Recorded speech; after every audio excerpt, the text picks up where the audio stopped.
Good morning and welcome to my blog, Wisdom for Today. And today I want to talk to you about the power of taking the next step. You know, last Sunday in church, we talked about the folly of asking for a sign when we can use our intelligence to take the next step. I compared signs, and by the way, the Greek word for sign is also miracle, to road signs that we see. And you know, I stop at a stop sign, partly because the law tells me to, but partly because I know that it's wise. And I yield at a yielding sign.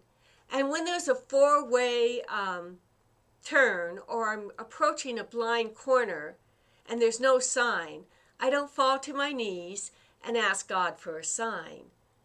I look both ways and I proceed with caution. How do I know to do that? I read the driver's manual. The same is true with miracles in our lives.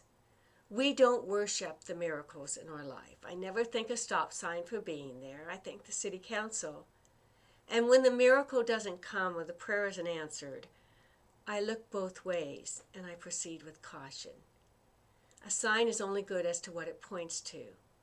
And the miracles in our life should point us to God the Father and Jesus Christ. You know, in the Bible, there's a story of 4 lepers, and they're sitting in the city caved, and their options are dismal at best.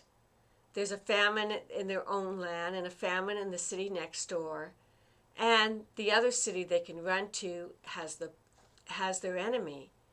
And I just want to read to you how they take the next step. This is 2 Kings chapter 7, verses 3 through 6. Now there were 4 men with leprosy at the entrance of the city gate, and they said to each other, "Why stay here and die? If we say we go to the city, the famine's there, and we will die. And if we stay here, we will die. So let's go over to the camp of our enemies and surrender.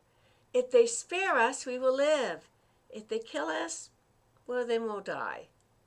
And at dusk they got up and they went to the camp of the Amorites, and they reached the edge of the camp.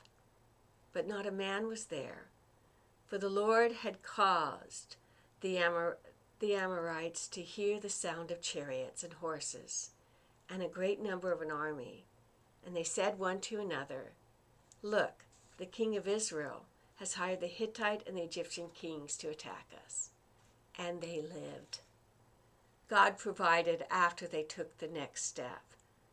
The next step was a scary one, but it still had to be taken.